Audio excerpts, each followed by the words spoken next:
So joining me back on the show, she was a guest last year and she's back now. Let's say hello to Fleur East. Hello. Hi. How are you doing? Good, thanks. How are you? Good. I was just saying, are you feeling a little bored yet? Because it's kind of a weird one at the moment with the lockdown, and everyone seems to be doing the same kind of things, either painting the walls, the shed. I know. It's funny because I'm constantly in two minds. There's moments where I'm like, I just can't wait for this to be over. Like, I've literally been stuck in the same place for so long. But then another part of me is like, I know as soon as we're busy again and we're out and everything's back to, I guess, normal, then I'm going to miss having time with my loved ones and having that downtime. So I'm trying to just enjoy it as much as I can. I've obviously not spoken to you since you released your new album. I mean, last time I spoke to you, I was a massive fan of the first one. And normally when someone releases a second album, it's kind of, you've got those feelings. Is it going to be as good as the first? And I've got to say, absolutely incredible. The vibes of soul in that, it's so different, but so good. Are you happy with the kind of the finished product? Yeah, so happy with it. I mean, it's been over a year in the making, I think, from when I first started recording. And it's just like been piecing it together has been like the most amazing experience because I've done it all myself. It's like the first thing I've released independently. So yeah, it was definitely a labor of love. And when it was finished and I held the CD in my hands, it was such an incredible feeling. It was like, yeah, here it is. And the thing is, you actually had a lot of input because didn't you co-write, every single song that was on the album? Yeah. Pretty much, yeah. I've always written those, even since the beginning. Even my first album, I co-wrote all the songs in there. I think bar like 2 songs. I just love to songwrite. I really, really enjoy it. And yeah, but it was different this time around, as you say, because I had so much more control over the creative process. So yeah, it was a lot more rewarding this time. I kind of been listening to it in lockdown, and every time I hear "There She Go," I turn in as if I'm a pro from Strictly Come Dancing. I'm prancing around my front room, like doing the foxtrot. So it's got that kind of Latino dance vibe in there as well. Yeah. So I'm absolutely loving it. So when you came to do this album, did you set out to make it different, but also keep some of the same sounds that we would expect from the first? It's interesting. I didn't really have a plan when I started, to be honest. I just thought, let me just do what I enjoy and not overthink it. Yeah. And that's why I think naturally you kind of get some elements from the first album because obviously that was true to the music I grew up on and the music that my parents listened to when I was growing up. So I kind of drew on those passions. So there's still some elements of that in here, but then also it's introduced everybody to other music that I grew up listening to, like 90s R&B. I'm obsessed with, and I love listening to Destiny's Child and Mary J. Blige and a lot of like soulful R&B as well. So I think you can hear a lot of those elements in there. And it's a weird time because obviously you release the album, and normally with an album you'd go out and you would tour it, you'd do all the kind of press and promotions of it. But obviously with lockdown, I guess it's been a weird thing because you've not been able to do the same promotion that you might have done with the first album. So have you found that a little bit difficult? Yeah, it's been quite hard. I mean, initially I was quite down about it because I had so many signings planned. I was supposed to have a launch party for the album. So yeah, it was quite sad that I couldn't get to do that. But then at the same time, I did so many online live chats, invited fans in, we did duets together. So I got to actually reach a lot more of my fans than I would have in everyday life, I guess. And there will be a tour, but that's been postponed, hasn't it? The Fearless experience. Yeah, that was supposed to happen last month. So again, that was another thing of, oh no. But then I think now it's nice because fans will have a lot more time with the music. They'll get to know all the lyrics.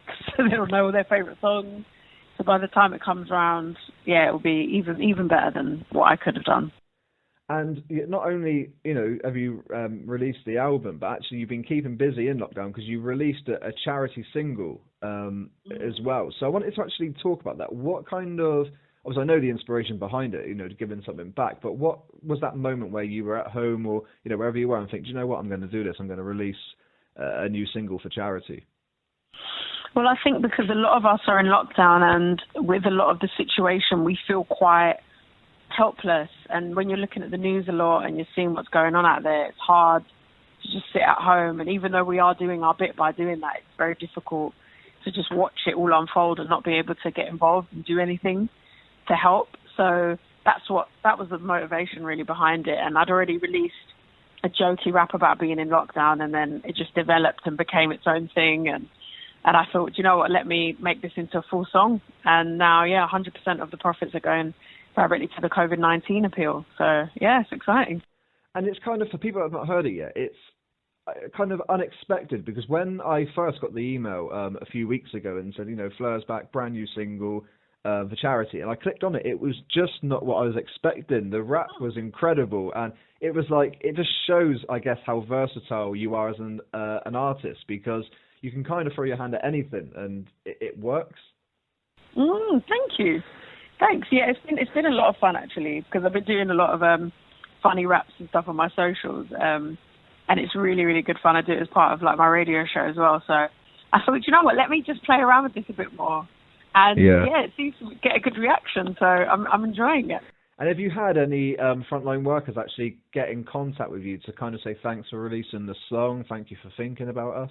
Oh yeah, so many people have reached out on socials. And actually, I had a nurse who learnt the whole rap, like everything no from way. To finish, and performed it on her Twitter, and I found it and I replied to her, and I was like, wow, this is so good.